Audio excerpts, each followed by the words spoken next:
savage surprise attack by two chimps on an American graduate student. He's killing my friend! Who's killing your friend? My chimpanzee! Conservatives will depict nature as a place of combat and competition, but it's just a conservative projection of their ideology on nature. Many anthropologists were extremely unhappy with the bonobo and tried to marginalize them because their story of human evolution doesn't turn around peace, it turns about warfare and male bonding. Give us some examples of animal behavior that prove this kind of inherent morality in species. Chimpanzees, for example, if someone is distressed because they have been attacked or they've seen a snake or whatever it is, then others come over and embrace them, kiss them and calm them down. But empathy is absolutely central. How could you have a moral system in human society if you don't particularly care about people? I feel that if we recognize the sentience of animals, there's an obligation to treat them better.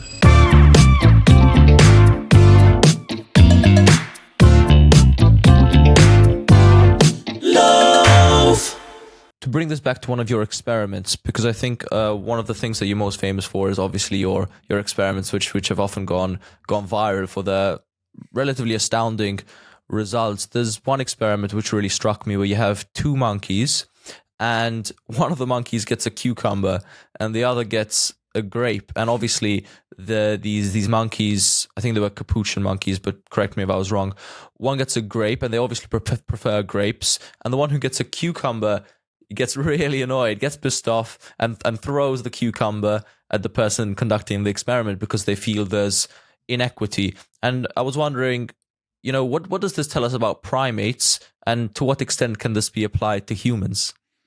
Yeah, so when Sarah Brosnan and I did this experiment on capuchin monkeys, which is the most watched animal experiment on the internet, I think 200 million downloads or something like that. So, and that's because people recognize themselves.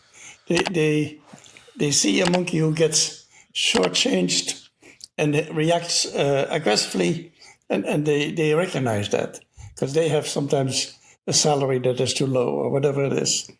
And this experiment, initially we called it inequity, aversion, but the media immediately called it fairness, and it became an experiment on fairness. And initially there was a lot of doubt about it.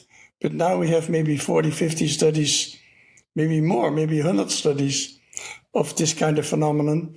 And it occurs in many other species as well. Dogs and wolves, the chimpanzees. Chimpanzees go actually further than the monkeys. In the monkeys, the one who gets the cucumber gets upset. But the one who gets the grape doesn't care.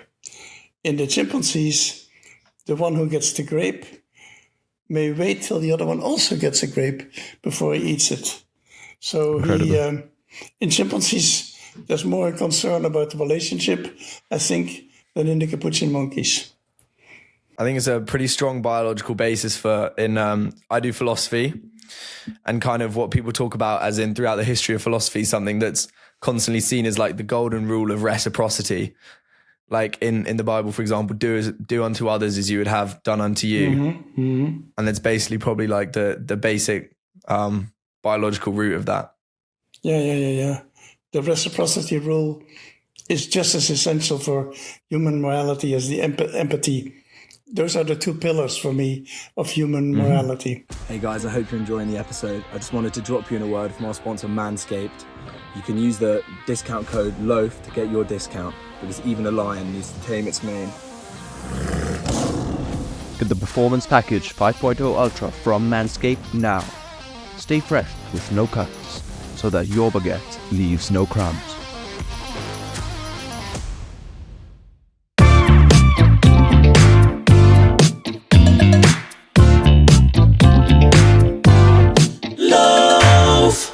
Hey guys, we really hope you enjoyed that episode with Dr. Frans de Waal. If you'd like to see another episode just like this one, you can click right up here.